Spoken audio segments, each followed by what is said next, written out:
last years of the 19th century, that human affairs were being watched from the timeless worlds of space. No one could have dreamed we were being scrutinized as someone with a microscope studies creatures that swarm and multiply in a drop of water. Few men even considered the possibility of life on other planets. And yet, across the gulf of space, minds immeasurably superior to ours regarded this Earth with envious eyes. And slowly and surely, they drew their plans against us.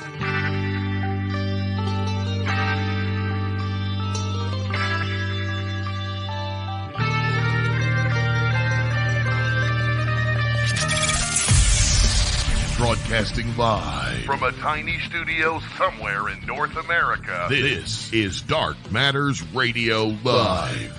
And now I give you your host, the silverback of ufology. Here's Don Ecker.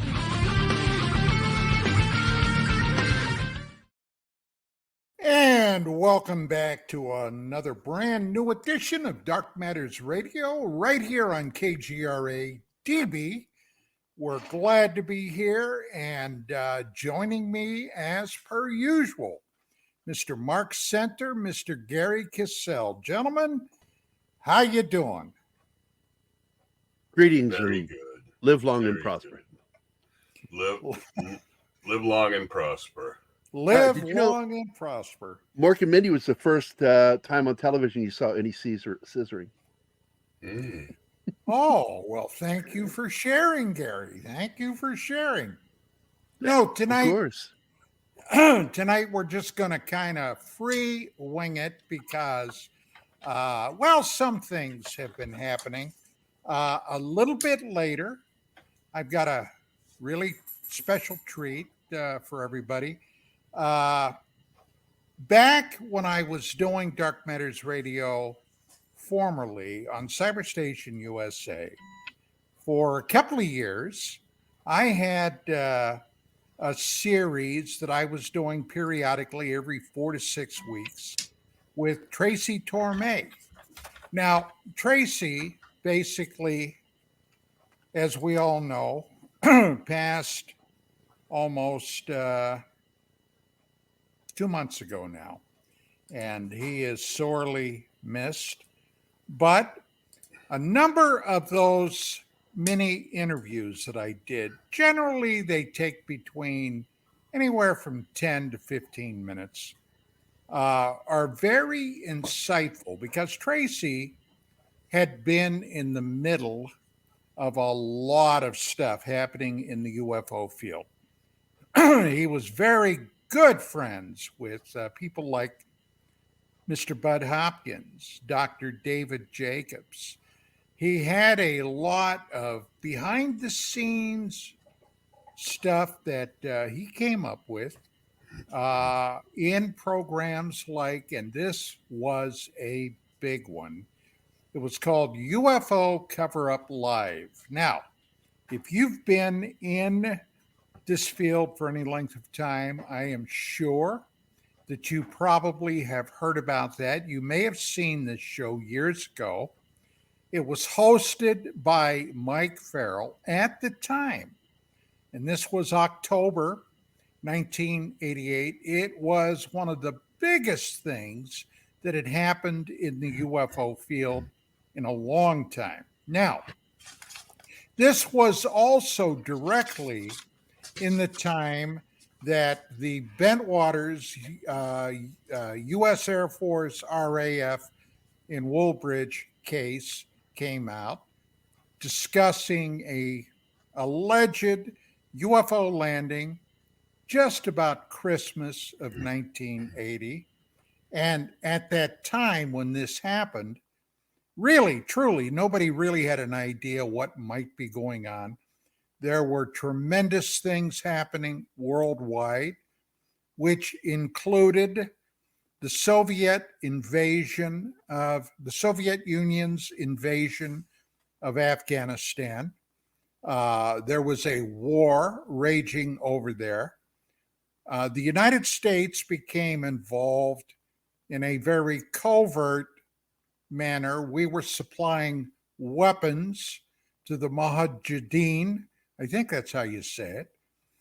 And that was going on. Then was the Japan Airlines case that came out in 86 that made worldwide news, Above the Skies of Alaska, where a JAL, Japan Airlines cargo aircraft carrying a load of Beaujolais wine from France, was on its way to Japan when it purportedly encountered a gigantic UFO above the skies of Alaska, which incidentally also was picked up on radar. That was still rocking the airwaves. The Gulf Breeze case was sputtering to life. There was a heck of a lot going on, and Bud Hopkins was beginning to bring to light stories of purported UFO ET abductions of human beings. Now, Tracy Tormes was extremely fascinated by the UFO topic. He knew, because of who he was, and let's not forget who Tracy Tormes was. He was a television writer. He was a producer. He was the guy that was on the first couple of years of the then brand new Star Trek, The Next Generation program. One of the episodes he wrote, he won a Peabody Award for. And this is no small potatoes in the television game. And later, of course, he was the executive producer and the man that brought Sliders to the American television network. So, I had been friends with Tracy for over 30 years. And when he was doing these mini interviews, he often gave the audience a peek behind the curtains. And this first of two things that I'm going to run tonight takes a look at the UFO Cover-Up Live thing. Now, in hour number 2, we're going to take a dive into the skeptics in the UFO field. A lot of them, have been making noise for a long time. And it's obvious that most of these people have an agenda, that they're trying to push. And it has nothing to do with the truth, but it is a driven agenda. So with that being said, gentlemen, any ideas, thoughts, comments? Well, Tracy was just a very likable person to begin with, and it broke my heart that he passed away that way. But our last conversation with him, you remember we talked to him, was he had a sighting over his house. And in fact, it was not just one, it was multiple sightings. But towards the end, I am really curious what he saw, because it seemed like he was backing off of what he thought he saw. Because I think someone had talked to him and convinced him it was something else. That's very possible. And to tell you the truth, we never really broached that again. Now, as you know, there were a number of reasons for that.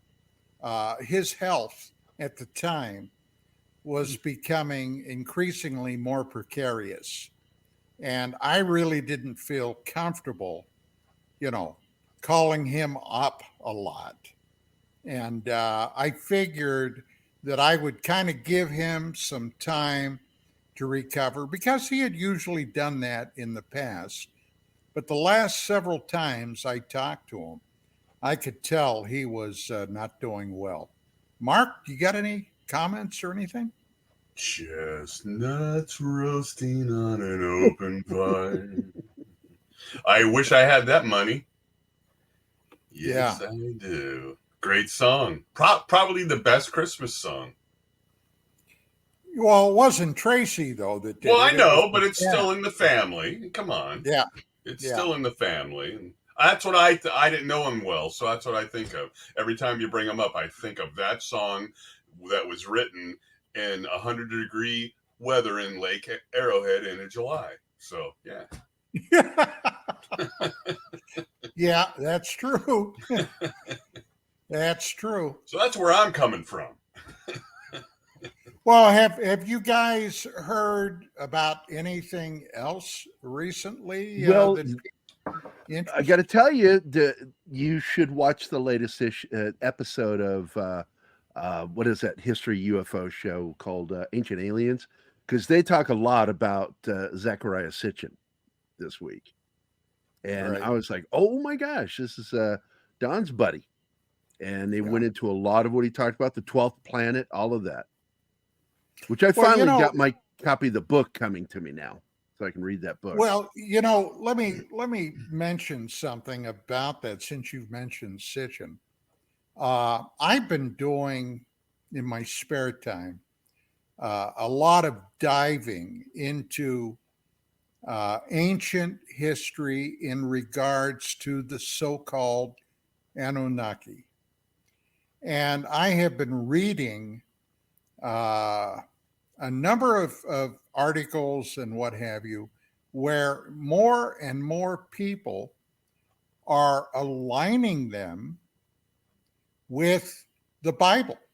Okay, the Bible, of course, starts with Genesis, but a number of those stories in the Old Testament, in the Bible, Genesis being the very first chapter, basically originally came out of ancient Sumeria. Okay, these were Sumerian legends and myths and purportedly even history.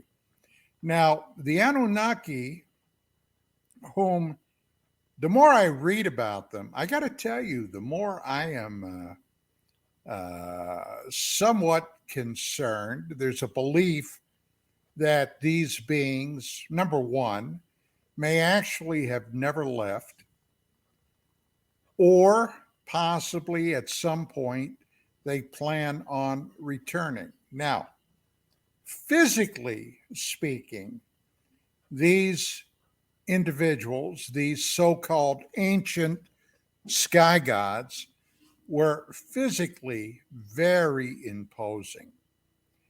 They were purportedly anywhere between 12 and 16 feet tall, maybe even more. Okay. Hi, Don. What was that again? Put that back up. And Ted, you sound just like Mark Center. Oh, really? I sound like you, Mark. No, that's my name up there because you talked about the new show based on the Ted movies when you sent me that text today and said, "Hey, I saw a talking bear today named Ted. You got anything on that?" And yes, I do. He's got a new show coming out on TV. So okay. Ted the talking bear who likes to use the F word quite a bit. I was very displeased with the show. I watched it. I'm not. Yeah, I that kind of cracked me up though. The smart ass talking teddy bear. Yes. But anyway, to get back to what I was saying about the Anunnaki, physically they seem to be very, very imposing. Now, if you look, and there's a lot of photographs on the internet from Sumeria, from Syria, from Babylon, where these Anunnaki are portrayed. And you will see, in comparison to the humans surrounding them, they tower way above them. Now, there's something else too, and I'm certainly not the first guy to point this out. But regardless of what photographs you're looking at, and these are all of the pictographs, these are also evident, surprisingly, in Central and South America, with the Mayan, the Inca, the ancient Olmec civilization that were centered there. You will see these giant creatures in comparison to human beings. And they seem to be, many of them or most of them, seem to be holding something that very, very curiously looks like a handbag. Yes. And they also wear on their wrists some type of thing that looks like a wristwatch. Got a round face. It's got it's got a thing going around their arm, which a lot of people are trying to figure out, well, what the heck was that supposed to be? Now, many would suggest this is simple mythology. But when you have these things popping up in Samaria, you have these things popping up in Assyrian ruins, you have these things popping up in Babylon, and you have these same things popping up in Central and South America. I don't know about you, but that tells me that there's a common thread there, a common theme. Now, we would not think at that time in history, and we're talking about 4,000 or 5,000 years ago, that there was much commerce happening between the old world and over here, the new world. Gentlemen, do you have any thoughts about that? Well, they went on that last night, and what is with the side bag? Because at one point, I heard somebody suggest that might be portable air, and with one of the I don't think it was the Middle Eastern stuff, but dealing with South America. I just don't understand that. What are the thoughts on that? What was the bag You're supposed talking to be? about? You're talking exactly. Yeah. Well, nobody really knows. And it was, to my knowledge, it was never described in any of the texts that were transcribed. But Sitchin, okay. I first met Zachariah Sitchin in 1989. And originally, he had sent me a letter at UFO Magazine. Now, this happened as a result of my very first appearance on Larry King Live. Now, I had gone on there to talk about, at that time, it was a huge story, reported incidentally on the three major networks, CBS, ABC, NBC, about a purported landing of a unidentified flying object in the then still Soviet Russian city of Voronezh. Now, the TASS news organization are the people that first put this out. And and that night, Pat Buchanan, was filling in for Larry King. And of course, Buchanan was very skeptical about all of this. And I pointed out to him, I said, look, the TASS news agency are not known for having a sense of humor, okay? And in almost any other venue, the Russians reporting a story like that would lead to worldwide laughter. And they did not take mockery, very well. So there was obviously something that happened there. And Russian citizens that witnessed this thing, and there were close to purportedly 2,000 citizens, saw this thing come down and saw individuals leaving the saucer to come outside and walk around. Now, this was a big thing. So we started talking about this on the show, and they had a guy there. His name was Peter something. He was a reporter or journalist with some Defense Weekly magazine there. And he was poo-pooing the whole thing across the entire show.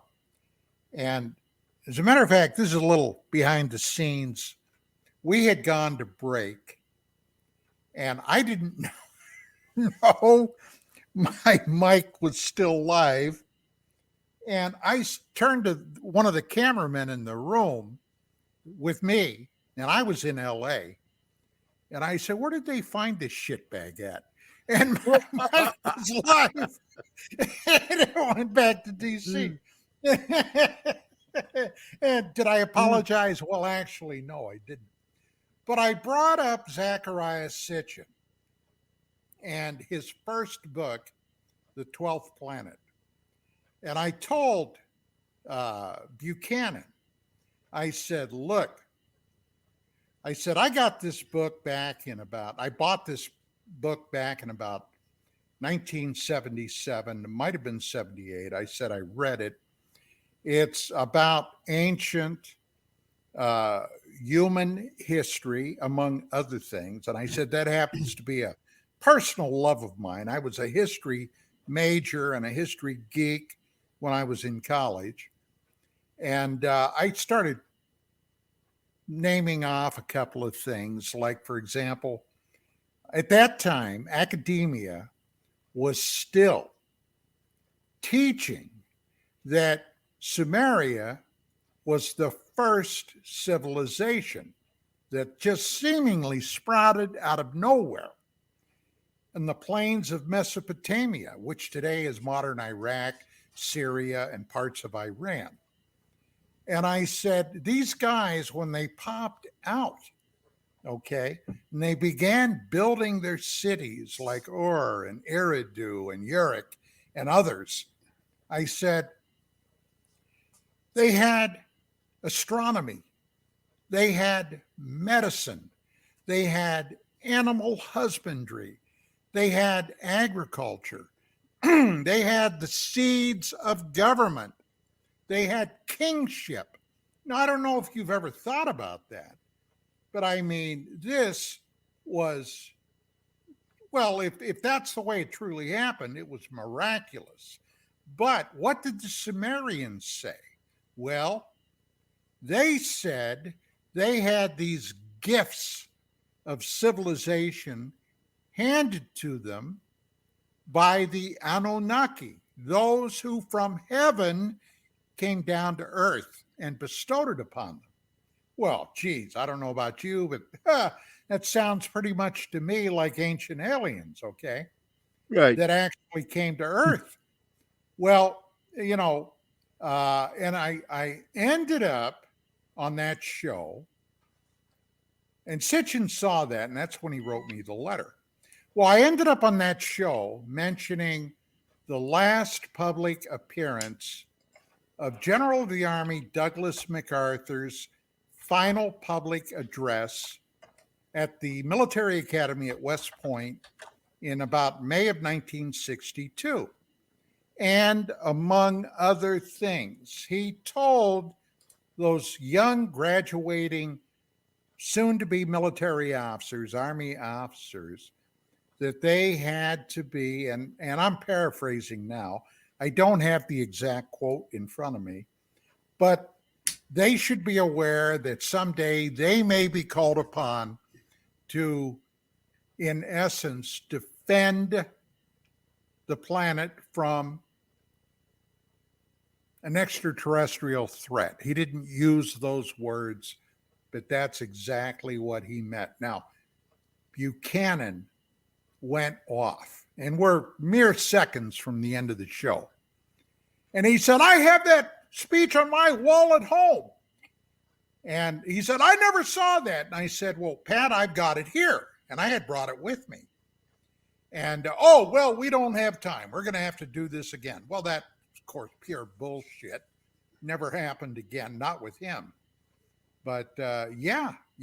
So, you know, the word's been out for quite a while, guys. The word's been out. So, we have the Anunnaki, which I love to say it. It's like word salad. So we have the Anunnaki, and then we have, by way of the alien autopsy, 6 fingers, 6 toes, by way of the Nephilim, 6 fingers, 6 toes. There has been talk that the Anunnaki had 6 fingers and 6 toes. I can't remember if that's true or not. Don would know, but I can't recall. But what's your view that possibly the Anunnaki could be the Nephilim or related to that same sort of situation? Well, okay.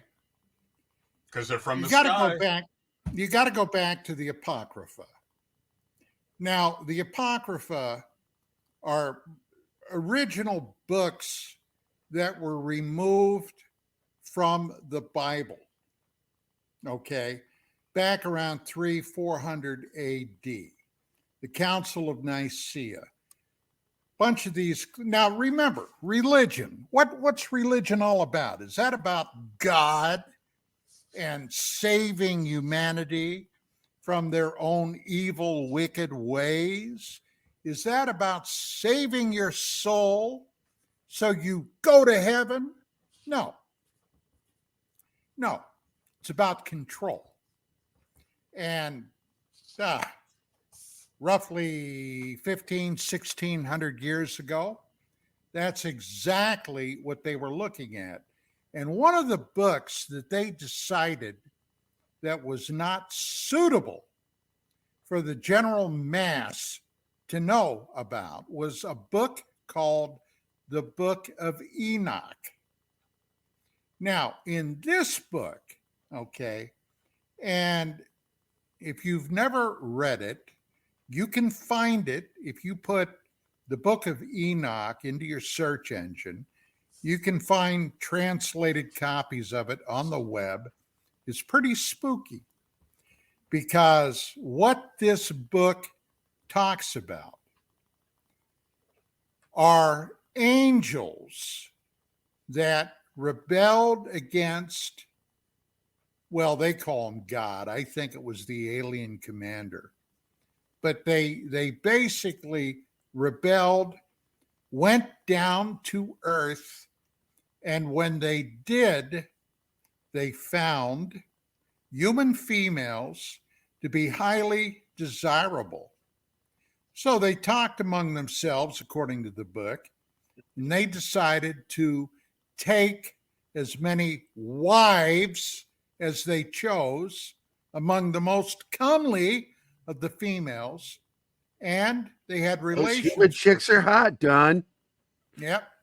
They had relations with them, and as a result, the issue were their babies that became the Nephilim. As the Bible states it, okay, men of renown. Now, it gets murky, all right? These Nephilim are reported to have been evil bastards, and they went rampaging through the landscape. They were cannibalistic, if you believe the stories. In other words, not only would they knock you on the head, but then they'd eat you. They were huge in stature and size, Right. anywhere from 10 to 12 to 14 feet tall. Very similar to But ironically, not well endowed. I think that mattered. So they're tall, they're of stature, right? Right. That's similar to the Anunnaki. I'm not saying that they're the same, but that's similar, right? A trait that's similar. Do you remember? My mom bought all the Stetchem books when I told. She might have heard your show. I might have forced her because she wasn't into this stuff. Then she had me buy all hardbound copies of every one of his books. That's the way she was, and she read them all. In those books, do they talk about the digits on the Anunnaki? If they have 6? You know, I think Sounds they familiar. did. I think they did have 6 digits. Right. Now, so that's another interesting sort of a tie-in there. Here's another interesting possible tie-in. Okay.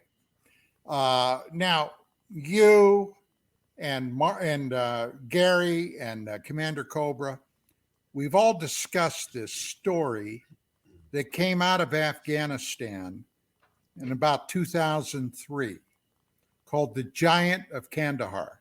Yep.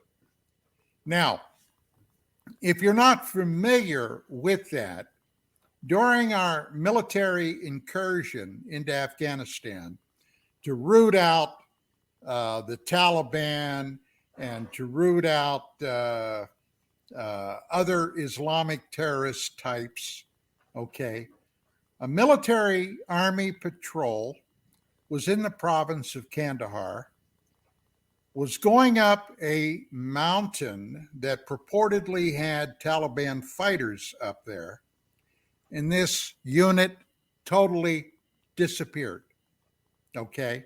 They totally lost contact with them. Not, even a radio transmission. They just went dark.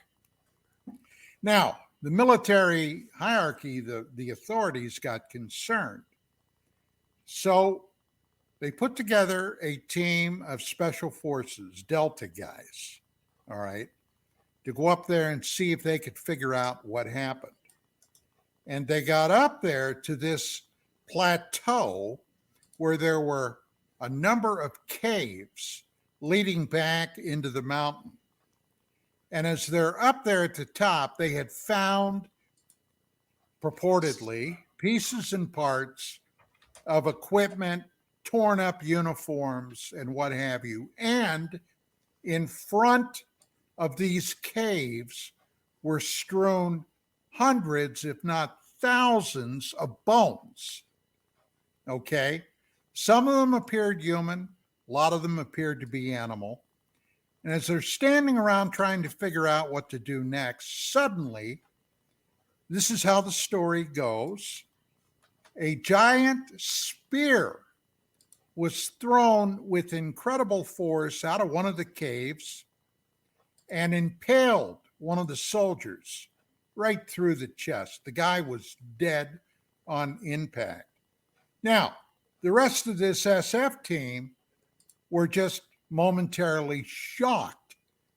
And this giant humanoid creature, red hair, okay, down to his shoulders, beard, stunk like a garbage pit. They said the smell was incredible. This thing came running out to grab the spear and attack some of the other troopers there, when suddenly the machine gunner opened up on this thing and everybody else got knocked out of their stupor. They opened up on it and it was dead in like under 20 seconds, okay? They just filled it full of lead. And now they had to call that in. They explained to headquarters, the higher, what happened. And they sent a Chinook helicopter out to pick this thing up and take it away. Now, according to what I've read and the other reports that came out, this creature, this humanoid creature, weighed about 1,100 pounds. They had to get a cargo sling, allegedly, wrap this thing up in it. They took off. Then some suits met them, and they were all forced to sign a non-disclosure document. Now, this remained unknown until about 2015, when one of the guys that purportedly was in that unit finally broke his silence about it. Now, where this creature was taken, I have no idea. I could think of two places that might have been suitable. Wright-Patterson Air Force Base, possibly. Area 51, possibly. But the creature was taken out, and but it sounds very, very possible, Mark, that it could have been one of those Nephilim, okay, a descendant. Now, if you go back and read the Bible, in Genesis, the flood, the great flood, okay, that was basically, it's a worldwide phenomenon. Every culture, every society do in fact have legends about the flood. According to the Bible, that was God's plan to wipe out the wickedness on the earth. According to the book of Enoch, okay, the wickedness emanated from these Nephilim. Now, we all know something big happened, okay? We've touched on it a number of times. There was something that happened. There was a flood. Now, whether it was a result of an astronomical event, a comet or asteroid or meteorite, giant meteorite hitting us, something caused the ice caps to melt. It was ancient SUVs. I'm telling you. Yeah, it could have been. Yeah. Ancient SUVs. But at any rate. So if anybody wants to watch a very interesting interview, go to YouTube or wherever you watch this stuff. Type in the Kandahar Giant and look for Mr. Ballin. It's almost up to 8 million views now, Don. That is a great video. I've seen it a couple of times. Yeah. Wow.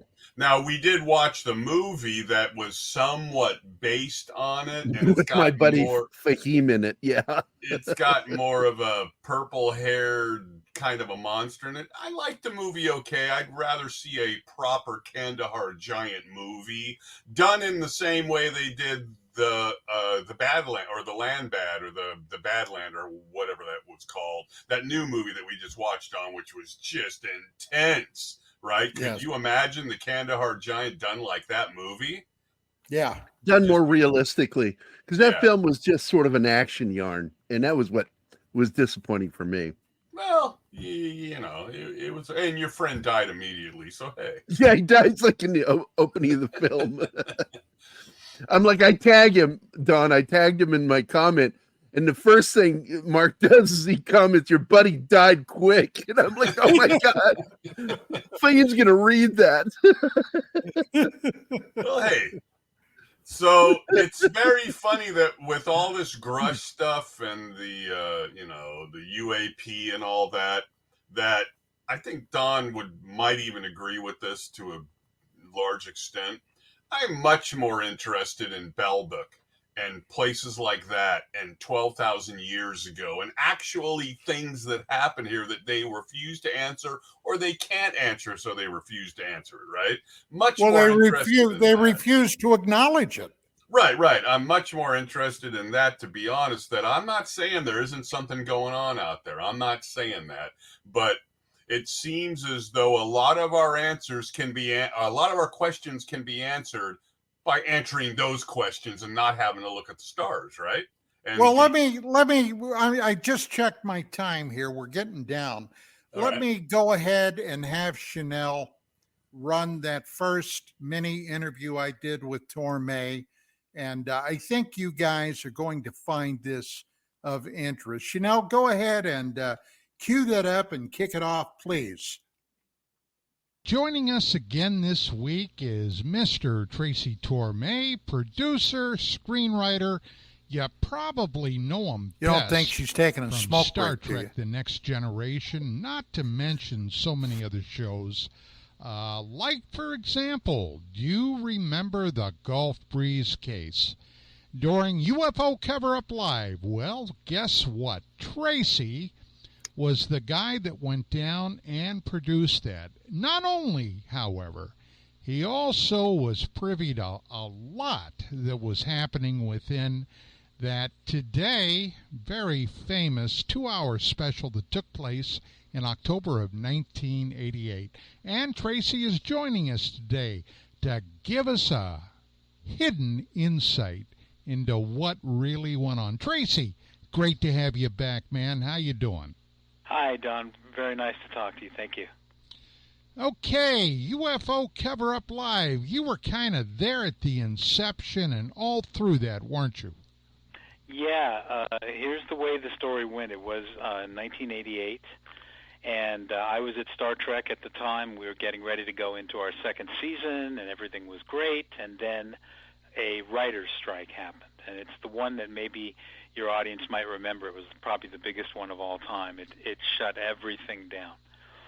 So all of a sudden, everybody was out of work. We couldn't write. We couldn't do anything.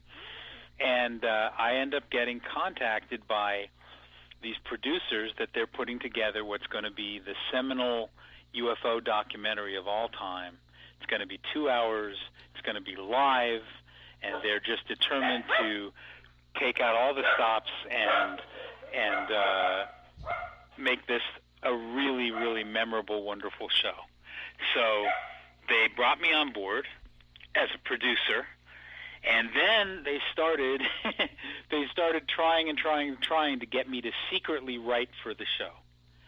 And I was telling them I don't do this kind of writing, but also I'm on strike. I can't do any writing. Well, they said, nobody would really know, and can't we just kind of do it on the sly? And they really wouldn't let it go. They kept trying to twist my arm into doing secret writing for the show, and I was just adamant that I'm not going to break the strike, and I'm not going to do it. And if you would have done it, Tracy, and been caught, what would have happened? Well, if you're caught, you could get into all kinds of very serious trouble. With the Writers Guild, you could get banned from the guild, in the worst-case scenario. But it just seems so unethical to me that I didn't really have to even think about it. I just told them, guys, I'm not writing on this show. I'm on strike. That's it. And then I realized that some of the people involved with the show had done Al Capone's Vault and had done Secrets of the Titanic, which were two kind of infamous similar shows in the past. So a few of us that were working on the show started to have some doubts and sort of wonder where this show was headed. And one of the biggest problems was there was the executive producer that was running the show was a long-time second banana on the Academy Awards show. That's sort of what he was known for, was he was the second banana on the Academy Awards. And this was the first time he'd ever been allowed to run a show himself. And he was way over his head. He just was very nervous and feeling the pressure, and he didn't really understand the subject that well, and he was trying to sort of do a crash course on ufology and put this show on at the same time. So finally, I brought in Bill Moore and Jamie Chanderay, who were two people that I knew, experts on the Roswell crash, obviously, and MJ-12 and all that.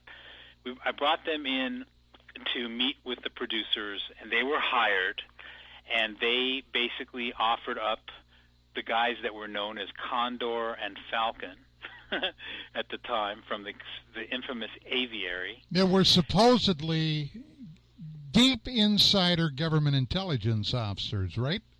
Supposedly, yes. So Condor and Falcon arranged a meeting with the top producers, and it was all done very cloak and dagger. From what I was told, they all went out on a power boat to the middle of an island in the Great Lakes so that they wouldn't be eavesdropped on. And whatever it is that they showed the executive producer, it really freaked him out. He all of a sudden had the attitude that this UFO stuff is dangerous, it's real, it's scary, and we are probably all being monitored, and we're going to be monitored from now until we do the show. And he was very paranoid. He would go to the window and he'd see someone down on the street, and he'd suddenly start whispering instead of talking in a regular voice. And he was I was literally watching him fall apart at the pieces, right before my eyes. Let me ask you a question, Tracy. Yeah. Do you think that somebody was just playing with this guy to see how far they could drive him over the edge?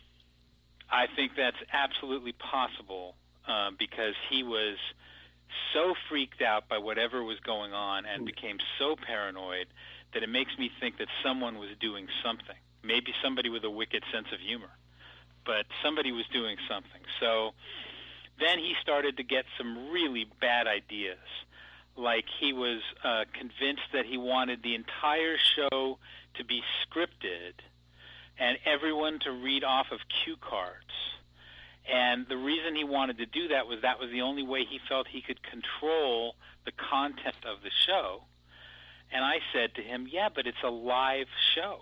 If you have a live show where for 2 hours everyone is reading off cue cards, it's going to look terrible. You know, you just don't want to do that. Well, he totally disagreed with me, and he stuck to his guns.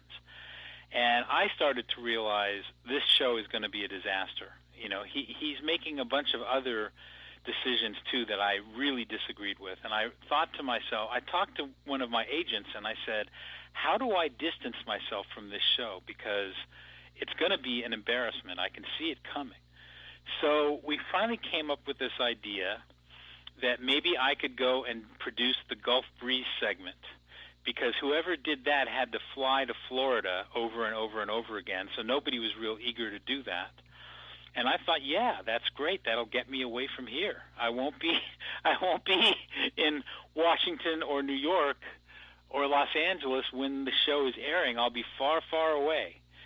So I started making the regular sojourn to Gulf Breeze, Florida, which I remember I had to fly on Eastern Airlines to Pensacola, sit around for 3 or 4 hours, and then fly to Gulf Breeze. And I did that over and over and over again. And I got to know the Gulf Breeze case very well and got to know the people involved with it very well and found it very fascinating. So that was the good side of it. And I think maybe on a later episode we'll talk about that, Don. But in the meantime, the show was, you know, getting closer and closer to going on the air, and we all sort of saw that this was the Titanic heading for an iceberg. You know, that was the theory. So it ended up a lot of the problems we all thought were going to happen did happen, and I think the show is extremely flawed, and it really was a very missed opportunity to really turn a very large audience on to the reality of the UFO question. And shortly before the show went on the air, Kurt Brubaker, who is one of the producers, and we were both talking about the rumor mill in UFOs and how ever since we'd started doing the show, there were rumors and rumors and rumors going around. And this was in the days before the Internet, of course, but there was still a lot of chatter going around about the show. So we decided to have a little fun. And on one of the alien autopsy drawings that was aired on the show, Kurt Brubaker and I both came up with a bunch of lettering, sort of that, you know, things like, you know, our girlfriend, a girlfriend's name spelled backwards, and a date that someone we knew was born, and a town that he had once lived in, and we put all this stuff. It flashed at the bottom of the screen during the autopsy sequence of the aliens, and we wondered if anyone would pick it up. And sure enough, it started a huge rumor mill about that, and people said that it was MJ-12 was behind this lettering, and if you deciphered the lettering, you could decipher the mystery of UFOs, and it went round and round and round and round, and everybody had different theories on what it meant, and it was just me and Kurt Brubaker having fun, and there was absolutely nothing to it. So that was.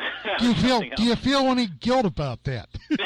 No, because I thought the way some people grabbed it and ran with it and made it into something, you know, so huge, I thought it really serves them right in a way, because it shows that you can't just go off the deep end with this stuff. You have to have real proof before you start to believe in things. So in that sense, I thought it was a valuable lesson. Well, what happened to the executive producer that produced this travesty, Tracy? He went back to the Academy Awards, and he's been still working on the Academy Awards, as far as I know, ever since then, and basically doing nothing else but that, as far as I know. He was really in over his head professionally. He just wasn't up to the task of all the things you need to do to run a project like that.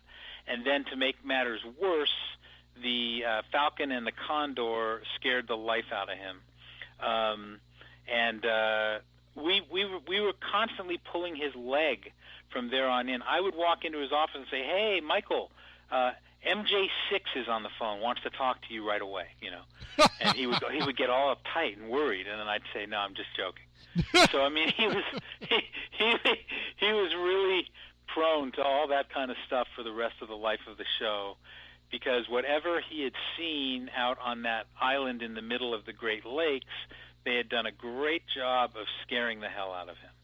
Well, well, I guess there's not much more you can say about that. Tracy, hey, look, thanks. I want to thank you once again for coming on DMR, and hey, we'll see you next time.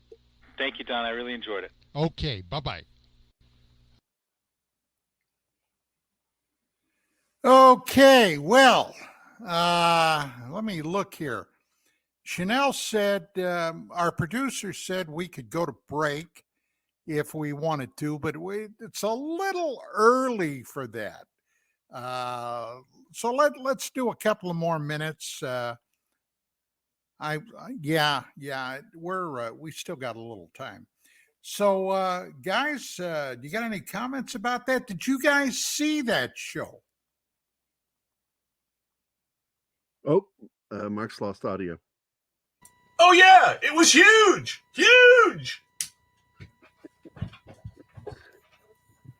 That's the one they did out in the desert where they had the table out there and all that, right? No. Which one was that? Because they had a ton of this stuff back then.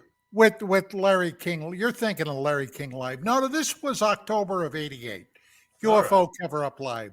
It was hosted by Mike Farrell. Okay. I guess I'm getting them mixed up. Okay. Yeah, I guess. Hey, well, it's easy to do. Hell, it's been a while.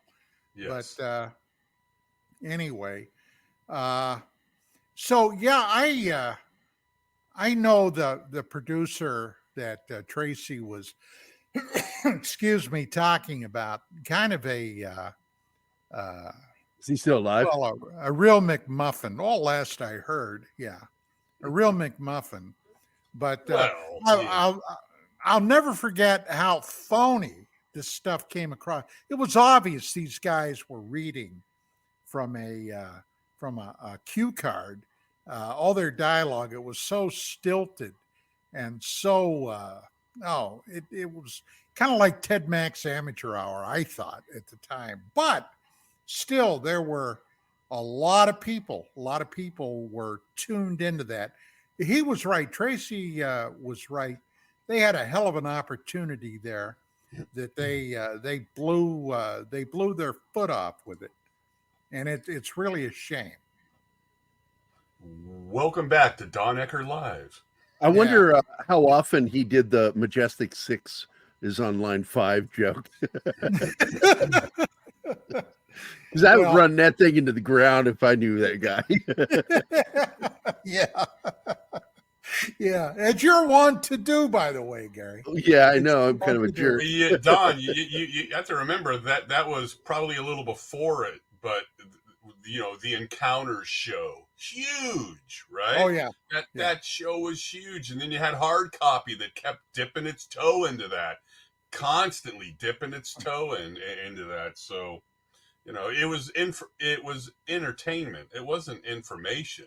It was entertainment. Well, every once in a while, a little info would get squeezed in there. Now, during this time, I probably shouldn't tell this story, but at UFO Magazine, we were getting hit by production companies all the time.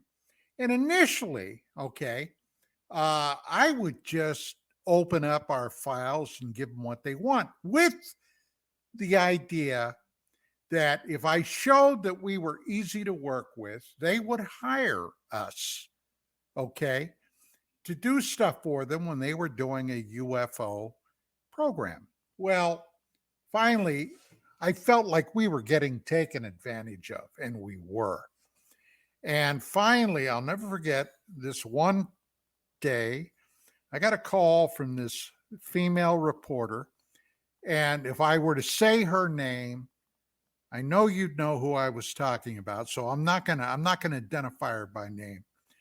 But she called me up and she said, Don, we've got this new show we're doing, and boy, oh boy, it would be great if you could give us this. And I'm listening. And I said, okay. And she said, well, how fast could you get this together? And I said, well, I'm going to say her name was Carol. It wasn't, but this is what I'm going to call her. And I said, well, Carol, this is real interesting. And yeah, I've got all that information. I could certainly make it available, but I think it's time we start talking about a fee. What are you folks offering for our participation? And she got quiet, and then she said, well, we really don't have a budget for that. And I said, well, Carol, when you go to work in the morning, you expect to get paid. And she kind of sloughed that off. And I said, well, I've been doing a lot of stuff for you guys for a long time, and I've been doing it gratis. But we're a professional organization too. So if you're interested in that, let us talk about a consulting fee. And this is what she said to me, and I'll never forget it until the day I die. She said, well, Don, I already told you we don't have a budget. Why don't you do it for the glory of television? I said, okay, Carol, goodbye. Do it for the glory of television. These people are whores. There's no other way to say it. They're whores. Okay, well, now I'm looking. It's time to go to break. So we're going to go to break, and then we'll be back. Keep your eyes pointed up, stick around, and here we go. And we are back. Hour number 2. And Mark, Gerry, are you guys Now back? we play a game we call What is Gerry Sniffing? Oh, Gerry, what is Gerry sniffing? I got to grab 1 or 2 images here, so I'll be right back. But I'll hear. Oh, you. No, it's the new game. What is Mark looking at? Yes. So, I don't know, man. You said you had 2 audio captures with from the past, right? For tonight, or just the one? No, 2. You got 2. So what's the second one? Were you paying attention? Yes. I've already said it 2 or 3 times. 2 or 3 times? 2 or 3 times. 2 or 3 times. Tracy, I wonder where you're from. Tracy on Skeptics. Oh, man. Yes. Well, look, there's a world of difference between being a skeptic and being a cynic. And so often what we end up with in our circle of people, hey, it's Chris. What's up, man? Chris, get with me. When am I going to be on your show to talk about my book, man? I am doing well, Chris, by the way. I am not in chat. As a matter of fact, I don't even know where the hell the chat is. Where the hell's the chat?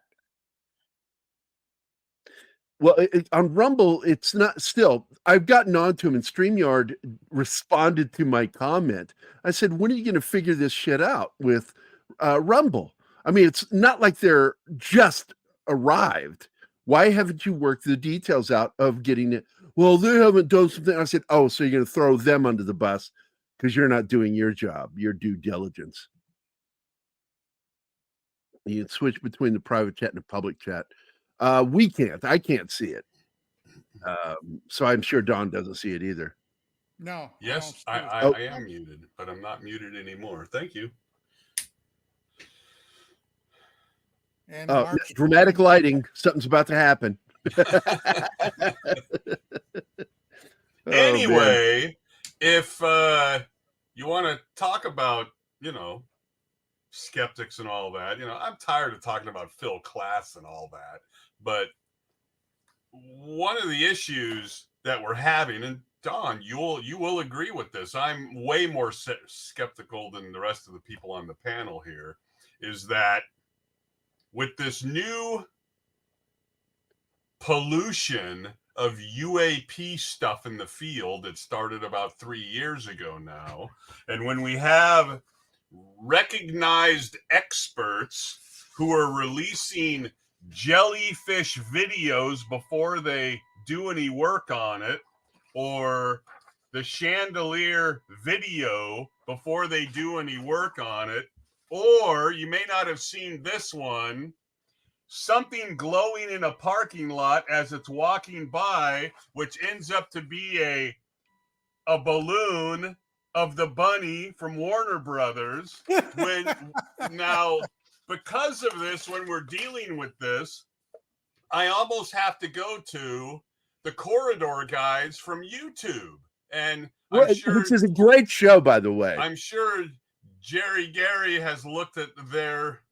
Oh, I do. I love their channel, and the hits dude. they get is crazy. They can put out the thing and they'll get 1 million hits in like 2 days. It's amazing.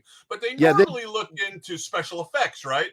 But they will look into some of these UAP things, and they've gotten a few of them right before anybody else. Yep. And that's one of the problems that we're having here. We have guys like Don who work off of evidence and reason.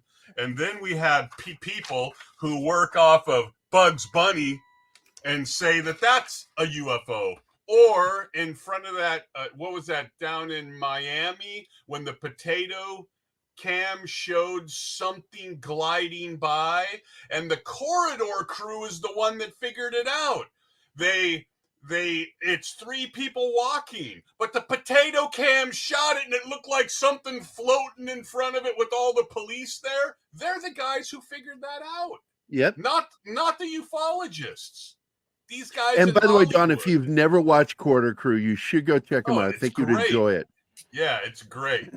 I'm not saying we should have skeptics and and the cynics and all that. But come on, that stupid clip was all over the news they called out hundreds of cops and all these kids were fireworks. Well, what do fireworks sound like, Don? What do fireworks sound like? Pops and bangs. So there's people saying, oh my God, we're being shot at. And they start running and they're freaking out. So they call out the freaking cavalry. They show up, and then the potato cam from the 36th floor shoots this thing that looks like a ghost floating by the front of this mall. The Corridor crew looks at it, figures it out. A special effects group. That's very good special effects group, by the way. They're great. Oh, no, they're great. The one thing about this field that has been evident since day number 1. Okay. Yes, you do have people like your Donald Kehoe's and Ivan Sanderson and Richard Hall. Okay. Absolutely. That have researched and dug and gone for the evidence, witness testimony, vet the witness, etc. From day 1. Okay. Yep. And on the reverse side of that coin, you've got people who quite simply, and it's just like was on Agent Fox Mulder's wall on the X-Files. We want to believe. Poster. I want to believe. Now, when you're dealing with that, okay, it doesn't matter how many times you point out the fallacy in a lot of this stuff. They just refuse to hear you, okay? They don't want to hear it because they want to believe. And that's always been the biggest problem. Hey, when we were still publishing, I couldn't tell you how many times I got accused of pissing on somebody's case because you pissing on somebody's case? No way. Yeah. I don't buy this. I doesn't sound like you. out the fallacy of their logic, or people like Guy Kirkwood, Mel Noel, okay, Noel Bryce Cornwall, a decades-long hoaxer and bullshit artist that I ended up doing a major expose on in the pages of UFO magazine. And a year later or 2 years later, MUFON has him come in as a featured speaker. because he tells a cool story. Yes. So look, we all know that there's dirtbags out there, just bastards who make up stuff and yada, yada, yada. I get that. But how much worse is it going to get, Don, when we have a Beverly Hills middle school where those little kids made AI nudie photos of kids in their school and then polluted the classrooms with these things, and the parents freaked out, rightly so. Come on. I mean, this is going to get so bad that you're just going to have to throw your hands up in the air and say, look, if they even land on the White House lawn, check and see where the projectors are. Yeah, no kidding. That's the problem. Well, as I said right before the show, okay, when Mark mentioned this thing that just happened at that middle school, it kind of makes you wish Skynet would go ahead and launch, doesn't it? Yeah. It's a mess, and there are people doing good work out there. D'Antonio and these guys who at least have, clear thinkers that will look at the stuff, and even the Corridor crew. They kind of poke fun at it, but I mean, that's part of the fun, right? To poke fun at it, especially when they can show that it's a Bugs Bunny Mylar balloon upside down that you're saying is a walking, glowing alien in a parking lot. Come on.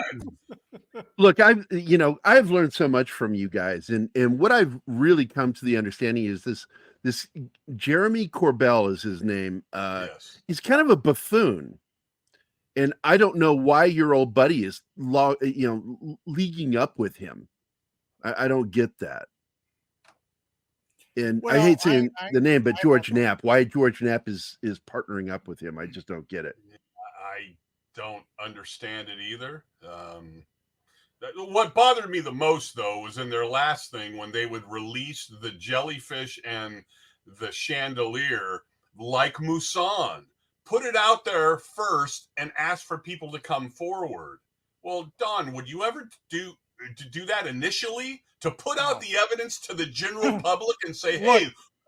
Look, as a cop, as a criminal investigator, okay, and a lot of crimes I investigated, the first thing you learn right off the bat, number one, you keep your mouth shut, okay?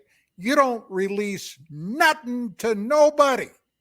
All right, you gather all the evidence you can gather, then you must examine and research the evidence. For example, in a homicide, blood splatter, what was the means of the homicide? How did they achieve the homicide? Was it a gunshot wound, a knife, whatever the case may be, bludgeoning? Okay. And all of that, you've got to keep quiet to yourself until you're ready to proceed with the arrest and subsequent trial and everything.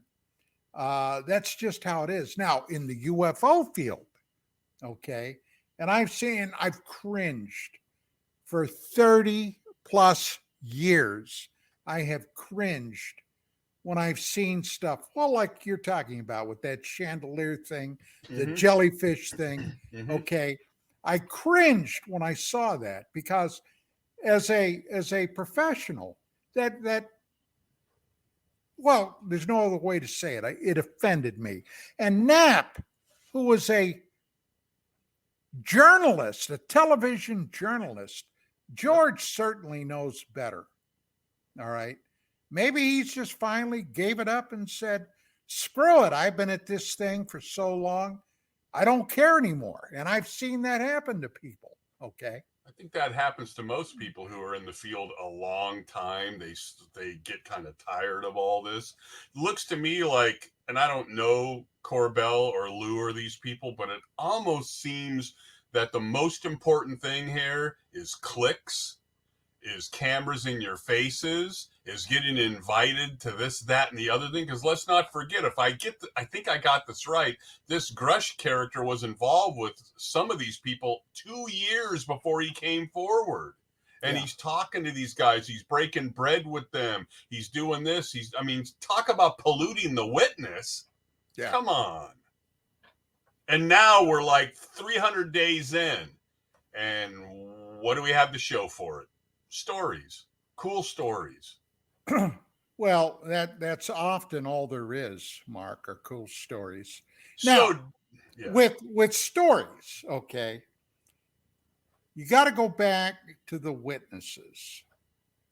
All right, there's a purely defined way of interviewing witnesses. All right, any cop will tell you that.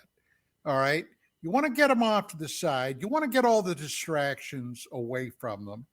And you want them to start going over what they witnessed from the get-go. Now, I'll never forget one time, all right, Vicki and I, my wife and I, were invited to go to a regression, a hypnosis regression with somebody that had alleged undergoing an abduction experience. Now, I was just an observer, and Vicki was just an observer. We went in, we sat down, we kept our mouths shut, and this subject that supposedly had undergone the abduction was relaxing, lying on a couch, and the regressor, okay, went up and started working with getting the person relaxed and going through the routine of putting them under hypnosis. And they started to chat. Well, okay, we're going back to whatever the date was. Let's see, September the 12th. Okay, now you went to bed, is that right? Yes. Okay. Tell me what happened next. And they're going on, and before you know it, the aliens show up, according to the hypnosis subject. And I'm sitting there and I'm just watching this. Now, I'm familiar from my law enforcement experience that hypnosis, in fact, has been used in the past, but with a thoroughly, vetted and credentialed person like a psychologist or a psychiatrist. And I'm sitting there watching this UFO hypnosis person. I'm not going to even say if it was male or female. Person is still out there. But I turned to my wife when I heard the next question, and I said, "It's time to go." You'll never guess what the next question was. Was there probing involved? What planet did these aliens come from? So the true assumption right there, right? So, Don, here's something I've never asked you, and we've talked for hundreds of hours, okay? Much to your chagrin. Is there anything, you don't have to go too deep into this, but is there anything you would have done more, less, differently with the Betty and Barney Hill case, since they went through the same stuff and cops were there and people talked to them? How would you have handled that, if you would have, any differently in that groundbreaking case that people point to? Well, you got to go to more than just how that case was handled. Now, ultimately, I think that case was handled pretty well. But you gotta know a little about the history. Okay, NICAP, the National Investigative Committee on Aerial Phenomenon, that was started, okay, back in the early 50s. It was the foremost UFO investigative thing that was out there. It was headed up in the mid 50s through the 60s by Donald Keyhoe. Now, these guys tried to keep too pristine. And I'll tell you what I mean by that. If they had a witness come in talking about seeing this object flying through the sky, this silver disc, or whatever description was given them, they were fine with that. They wanted to know, well, can you approximate how fast it was going? Can you approximate how high it was? Can you tell me, did you see anything, surrounding it? Were there jets chasing, that kind of thing? That was great. That was fine. They ate their bread and butter with that kind of stuff. But if the witness said, well, then it landed, okay, I observed it land. And even worse, I observed a humanoid creature get off of it. NICAP wanted nothing to do with it. Nothing. They were afflicted at that time by another aspect of the phenomenon that popped up everywhere: the contactee movement. Okay. Venusians. People like George Adamski and many others. Yeah.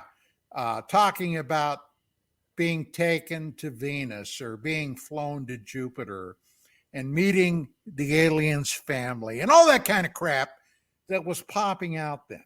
Pure, adulterated horse shit, all right? From my standpoint, I could certainly understand that. But if you had somebody like an airline pilot, or you had a military officer or a military pilot, okay, or a police officer, all right, chasing a UFO. As a matter of fact, there was a very famous case where a patrol car in Ohio chased a flying saucer all the way into Pennsylvania. And at the time, I think this was in the 60s. At the time, this was a very famous case, and it ended up ruining that cop's career. Kind of like Lonnie Zamora, okay? Mm-hmm. His career ended because of getting tied up in a UFO thing. This is bad. But NICAP would talk to these guys all day long until, all right, it got to the point where these flying saucers came down. And that was not what NICAP wanted to hear. They were fearful of being painted with the contactee fringe brush. All right. You can kind of see that. It's not the right move for them to make, but you can see that. You can't be an investigator and not go where the damn facts lead you. All right. You may not like what you hear, but if that's what you observed, if that's what you witnessed, hey, that's what you observed. Well, there is a balance, though, Don, between if I got 20 people a week, I know that's crazy, but if I have 20 people a week, nobodies, just like us, right, who are coming to me with these highfalutin stories of them landing and me being brought aboard and going to Venus and stuff, how much of my time am I going to give to them? For them not to give any time to pilots, cops. Now, wait a minute. There is another possibility. All right. And I've thought about this. I've never really talked about it. But regardless, even these crazy mixed up stories might have a kernel of truth buried in them. because whatever else these alleged ETs can do, they can manufacture reality for you. They can apparently cause delusion in you, okay? How many times have you heard stories of people, for example, waking up in the middle of the night and there are a couple of creatures in their room with them and they're unable to get up. They're frozen in place. Yeah. Okay. Yeah. Well, are they really? Or is that what the ETs or whatever they are, the entities, is that what they're projecting? Because there does seem to be a mechanism where they can manufacture reality for somebody. I've heard some crazy stories. Sure. They get floated out and all that. Well, look, here's if we wanted to go there, then even the craziest stories might have a modicum of truth, right? It's hard to. So how much of our time, my time, the group's time do we give to all of those where I can then say to Don Ecker, there's a modicum of truth to Billy Meyer. There's a modicum of truth to the Dr. Jonathan Reed case. There's a modicum of truth to this case and this case and this case and this case. So how much time am I going to give to those cases to try to wring that truth out of those seemingly bullshit cases? Well, the question I have, though, is how many of these cases are possibly just simply sleep paralysis? Because I've suffered from that since I was a kid. Some of them undoubtedly could be. But what I was going to say to Mark, to answer your question, what peripherally are happening around those cases with Billy Meyer or with Jonathan Reed? Are they trying to make a buck from that? Okay. Did Billy Meyer offer stuff for sale according to his story? Were they making an income from it? Did Jonathan Reed, did he write a book and go on the air to sell it, okay, about his alleged experience where his dog was shot by the aliens and evaporated? Okay. Did he try to make a buck out of that? Yeah, he did. And was Jonathan Reed, was his name really Jonathan Reed? Right. No. But there's a story. Did he really have a doctorate? No. There's a story that evidently supposedly happened that put them on that path, like Whitley Strieber, right? Exactly. That's who I was about to bring up. Like a bunch of people out there who have these stories and still made money off of it. Can I say that didn't happen to him in his cabin because he wrote the book? Well, I can't. Can I say that the original photos from India that Meyer supposedly took, can I say that those were phony too because he took them in the 50s and then he parlayed this into something else? Well, I can't. It's impossible for me to say that there wasn't. What about his dinosaur? What about his dinosaur? No, that happened in the 70s. I'm talking about the first ones he took in the 50s in India. Okay? So if I look at those and I say, all of this other stuff is seemingly bullshit, but what about those first photos he took, or the first time that Strieber had his issue at the cabin, et cetera, right? Can I prove that those weren't the impetus for them then to make a cottage industry out of it? Or the guy from Snowflake, right? Can I prove that little thing didn't happen? Walton. Right. Yeah. Well, I can't prove that. So making a cottage industry out of it, even Lazar, because, he sells the sketches of the sports model for $89 now. So what you're saying is it's an industry now. Right. But I can't prove that those classic cases like the Betty and Barney Hill and all these, I can't prove, or Gulf Breeze, that the initial crux of that, there wasn't something real there that was then bastardized and used for industry, right? Well, this hails back to what you guys said earlier, which is you take a minute amount of truth and then you build all this stuff around it. that's bullshit, but there's still that ounce of truth in there. And that's the problem we have, is how to filter out the bullshit. And it's impossible sometimes. That's why I rely on you guys, because you guys have your bullshit detectors on better than I do, because you know a lot of these people. So when Don talks about those classic groups, Kehoe and guys that we respect, I could never say, well, how much time are they going to give to the people who are walking in off the streets with very outrageous stories that could have a small bit of truth in there, right? Well, how much time am I supposed to give to this? Well, it's my choice to have the group. So I guess come on in, folks. And I'm going to give you thousands of hours of my time to listen to your stories of being levitated up and out a wall and up to the craft for whatever went down. Now, there also appears to be different facets to this phenomena of UFOs. You've got your nuts and bolts, okay? You've got your military reports, you got your police reports, and then you also have the crazy stuff. Now, I've thought about this for a long time. There are cases out there that I'm very familiar with, like the Woody Derenberg case.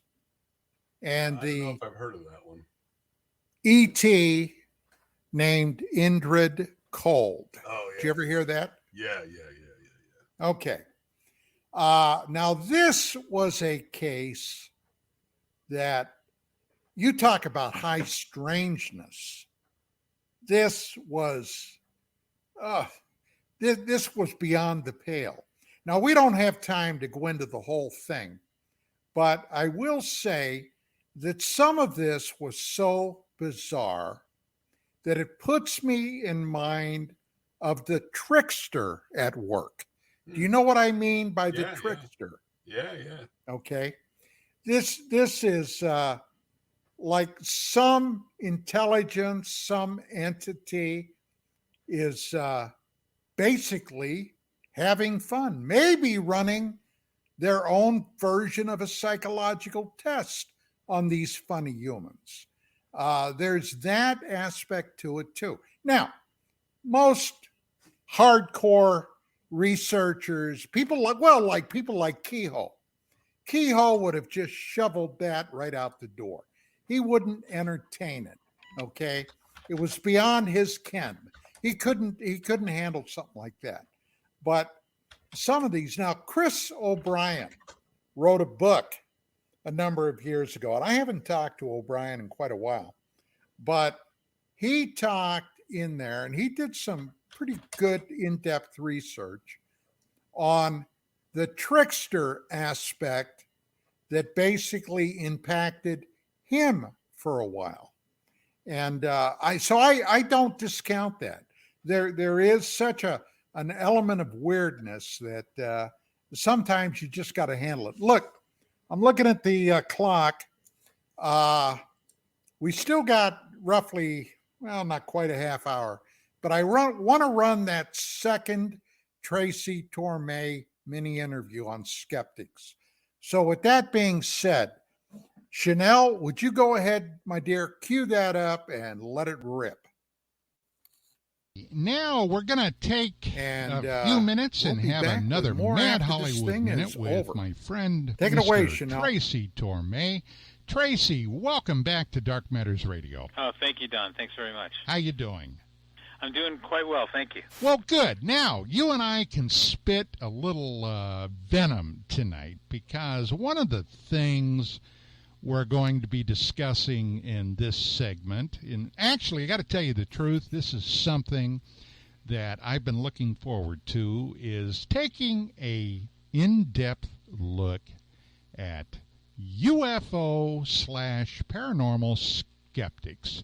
Now, Tracy, I think you would be one of the first people in the world that would agree that there is a tremendous difference between skepticism and debunkery, wouldn't you?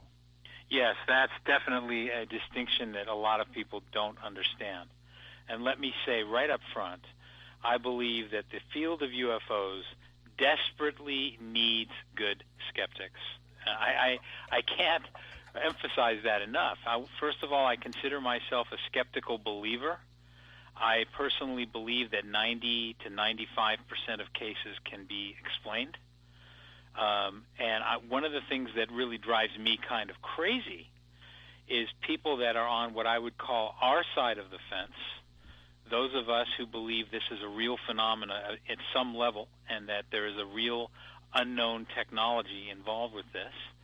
I get extremely frustrated with what I call the true believers as much as the skeptics. And by the true believers, I'm not personally trying to take anyone down or anything, but someone like Art Bell, for example, to me, believes everything that comes along. And then, the real truth gets lost in the shuffle because everything is accepted. And I've met many people on our side of the fence again who just believe everything they hear. And they have no discerning eye toward separating the wheat from the chaff. And I think that's the most important thing when you look into this subject is if people agree with me that 90 to 95% of it is explainable, it's very important to get that stuff out of the way so that you can then concentrate on the real issue at hand. Well, let me pop in here for a second to go ahead and heap on a little bit of what you're saying. When Vicki and I were still publishing UFO magazine, and we were both involved in that first as total proprietors and then later as business partners in the magazine. That was something that we were extremely cognizant of. We took a look at both sides of the picture. And if you go back and you look especially at those early issues of the magazine, I personally did a number of very high-profile exposés on people that were in the field that were basically creating, what shall I say, a real muddy field with their illogical and outlandish tales of UFOs, abductions, and all kinds of stuff. So, as a result, I got labeled in some quarters as a skeptic or a debunker, when in fact what I was trying to do was to apply the same type of investigative skills I used when I was a cop. Sure. I totally understand that. And I would say you are a skeptical believer, which is what I consider myself. I think we're pretty close together on that. Absolutely. But when it comes to my frustration with the people that believe too much, I think one classic example of that would be the Billy Meyer case. I mean, I'm constantly meeting people that believe in the Billy Meyer case, believe in those photographs, and think that it's a breakthrough case. And the more you look into that case, it's absolutely ridiculous after a while. It just does not hold together. It's an obvious scam. And it disappoints me that more people can't see that and don't say that. So having said all of that, I just wanted to quickly comment on some of the major UFO skeptics. And the first one I will start with, of course, is Phil Klass. And Phil Klass, when Fire in the Sky was coming out, would continually call me. And every time he'd call me, he'd say, can you just hold on for just a second? I think someone's at my door. And I would say, okay. Then I would hear all these strange clicking sounds on the phone. And then he would come back on the phone, and his voice would sound totally different. And this happened every single time he talked to me. It must have been about a half a dozen times. And he was constantly trying to sort of trick me into saying something. Did you ever confront him, Tracy? No, I felt kind of sorry for him, to be honest with you. He was always very nice to me. So I really didn't want to be, mean to him. And it was sort of like I thought, Phil, if you don't know that I know you're taping me, then the problem is on your end. I'm not going to worry about it. So I just was very careful not to say anything that, taken out of context, could look really bad. And at the same time, I was really dealing with a lot of the skeptics very directly, because Fire in the Sky, for whatever reason, was a big threat to them. They really came out swinging, trying to prove that Travis Walton was a liar and that the case was a hoax and all of the woodsmen were lying, and on and on and on. And I did a couple of debates. I debated a guy named McGahee, who I've seen a few times since then, who is absolutely terrible. I mean, he's just wrong about every single thing that comes out of his mouth is incorrect. Robert Schaefer, I met him. I met James Oberg, who at least has a bit of a sense of humor. Robert Schaefer and McGahee had a lot in common in that they had complete disdain for anyone that took UFOs seriously. And they did what a lot of the skeptics do. They treat people that take it seriously as if they're saying they believe in Santa Claus. That's what they do. They act like it's completely ridiculous. And Seth Shostak of SETI is very much the same way. And what I have found is they're all extremely badly informed on the subject. They're wrong about almost everything. And I think it's really sad that there is not a really good, credible skeptic that is fair-minded. It all started with Donald Menzel. He was as bad as these guys are. I mean, they just come up with the most ridiculous series of explanations. They start with the attitude that these things cannot possibly be real. So they start with that attitude, so then they go into everything with a very closed mind. And it's not science, that's for sure. And I find it to be extremely lacking and very kind of pathetic, to be honest with you. Well, you know, today, one of the up-and-coming skeptics, and I guess he's already, quote-unquote, made it, is Dr. Mike Shermer. Now, yeah, we debated Travis Walton a long time ago, too. Well, I am the guy that basically brought Shermer into the fold. Back in the early 90s, I read a newspaper article here in Southern California where Shermer was referenced and also referenced as being the publisher of his magazine, Skeptic Magazine. So I thought, well, you know, this guy would be a great guy to get on my original radio show, which I got in touch with him, called him up, invited him to come over. Now, back in those days when I was doing my show, it was called UFOs Tonight. Frequently, if he was in town and not working on a project, Dwight Schultz would join me in studio because Schultz had a very deep, in-depth interest in the UFO topic. And he was very, believe me, you talk about a skeptical guy. He was somebody that was extremely skeptical about a lot of these cases. As a matter of fact, Tracy, he referenced to me when we first met that one of the things that really brought him in, and he thought was, when he first heard about the case, was the Billy Meyer case. So he immediately went out and ordered at the time he had a Laserdisc player, a Laserdisc of some of those saucers that supposedly Meyer had photographed. And it took him, he told me, about 5 minutes, and he realized it was bunkum. So, at any rate, we brought Shermer into the studio. And, of course, you know, I treated everybody great. Skeptics, UFO experiencers, the whole thing. I mean, after all, I'm the host. They're my guest. So we go in and sit down. And I told Mike what we were going to be talking about, the number of cases and what have you. The first thing out of his mouth, because this, in fact, was his first time, Tracy, was, I hope you guys treat me kind of gently because, to be honest, I don't know that much about it.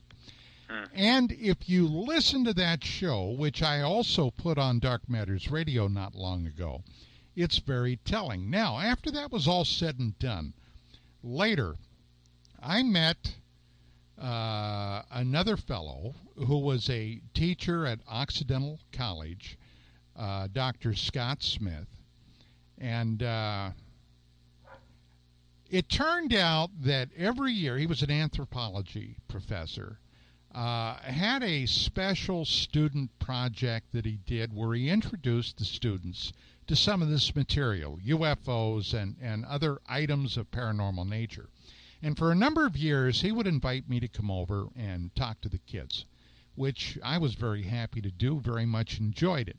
Well, one year he asked me if I would be willing to debate a skeptic in front of the class. And I said, absolutely. Who is it? He said, well, it's Dr. Michael Shermer. I said, oh, yeah, I know Michael Shermer. Sure, I'd be happy to do it. So I'm not going to go into the whole thing, but to make a long story short, we started discussing a book that had recently been published the day after Roswell by Lieutenant Colonel Philip Corso and William Burns, okay?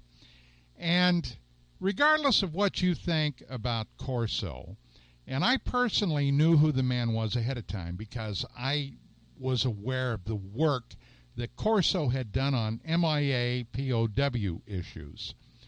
The man was a legitimate, high-ranking military officer with high-ranking contacts, and he had some mind-bendingly explosive details that he carried out. Like, for example, commanding a nuclear battery in Europe at the height of the Cold War. In other words, if war would have broken out, he had tactical nuclear weapons that he could have used. Now, you don't give that kind of material to just anyone.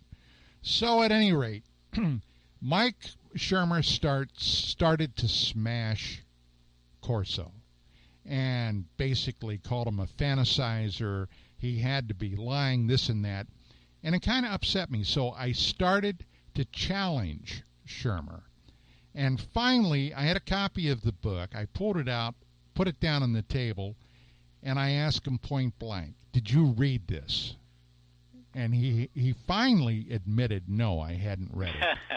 Now, I got to tell you, those kids were shocked. Here was one of their very respected professors was taking a position that, in essence, he knew absolutely nothing about. And in all my years of dealing with skeptics, Tracy, this was something I encountered time and time again.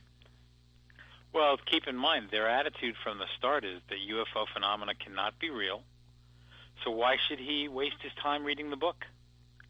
I mean, that's pretty much how they look at it. And so that's very consistent as far as I'm concerned. So it's science by decree. Yes, very good. All right. Well, Tracy, once again, my friend, great time. I look forward to our next one. Do you got any ideas on what you have in the pipeline? Well, I would actually like to get into the issue of the hybrids because I think that came up tonight. And it was a big part of the miniseries Intruders that I worked on. And I think it's come up in a lot of the abduction researchers' material, and it's very controversial, and it's easy to be skeptical of that. And I'm not sure exactly how I feel about it. I'm not, it's not something I'm certain about, but it seems to be at the core of what the abduction phenomena is all about. So that's definitely something that will be fun to explore in the future. Outstanding. Well, Tracy, thank you so much, and we'll grab you next time around. Thank you, Don. Boys, think about that.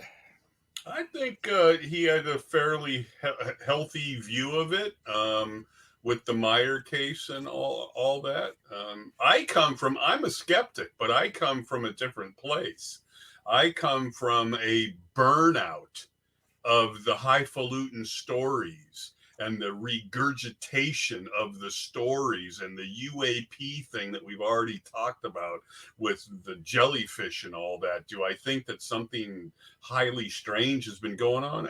Absolutely. But I'm to the point where I want to see like physical evidence at this point, right? That doesn't mean I'm not a believer, but I'm sick of it. I'm just freaking sick of it. It's like, come on, people. Now, we can't force the physical to come out. We probably have it. I don't know. There's probably some somewhere.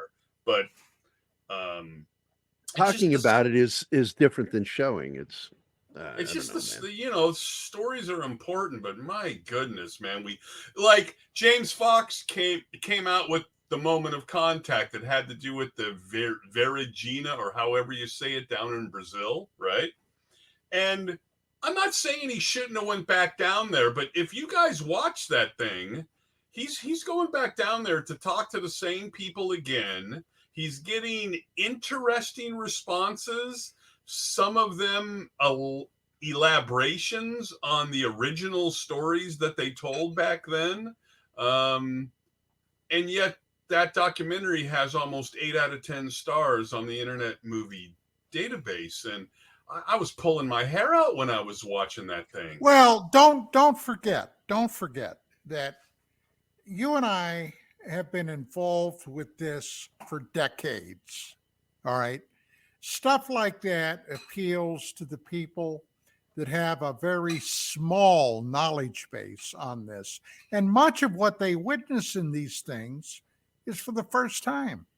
Mm-hmm. So I that's something that I've got to keep fighting myself with, because I could allow myself to become totally jaded. And I don't want to do that.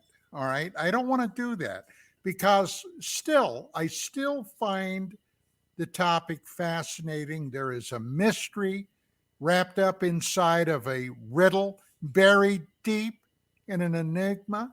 Yep. And that's just the way it is. Yeah, no, I get it. I get it. I just, all this UAP. And, okay, look, that's more entertainment, okay? Fox goes down there and he does this thing, and then the newbies watch that and say, oh my goodness, that's amazing.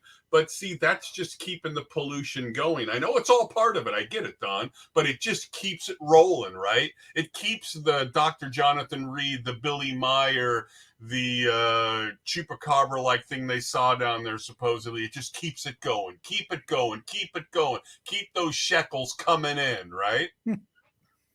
Yeah. Well, I want to bring up two names again, because I know both of you have dove into. First of all, these guys, I believe, actually do damage to the credibility of ufology. Stephen Greer, number one. Oh, God. And number two is this guy that's come up over the last year, Michael Herrera, with his, bullshit story about running into black ops guys that suddenly disarmed his military unit. Yeah, right. They were removing our mags. It's like, oh, what are you doing, dude? No, you wouldn't have let them approach. You would have never let them approach. You would have been at the high ready, and those guys wouldn't have approached, and a firefight would have ensued before you would have let them disarm you. Well, I kind of went off on a rant a couple of months ago, because this was a case that basically came up on the UAP Crossfire show. Okay. Right. And okay, now I'm not saying that my unit were a bunch of Audie Murphys, but I know what the hell we did. I know what the hell we were capable of in Vietnam. And I tried to put myself, because I tried to give this guy, this Herrera, I tried to give him an ear. And he was allegedly this top tier Marine. He was leading this patrol. They were doing this and that according to his story. And they were on mission, and suddenly they saw this thing. Okay. Now, anybody that's ever been in the military, okay, if you're on a mission, this is your directive, this is what you have to do, then by God, that's what you do. You don't get distracted. And this sounded like these guys were out on this op, according to Herrera. He was distracted, and he said, wait, hang on. What the hell's that? Let's go check that out. And as soon as I heard that, my mind is screaming bullshit. Bullshit. There's a shiny thing. Yeah. Go down there. It is ridiculous when you are on point when you're on a mission. The mission comes first, and your focus is only on that, and it's just ridiculous. It's sort of like, unless something happened, like you were ambushed. well, Okay, ambushed something or like two, if something created a mental fog, and nothing like that was ever described.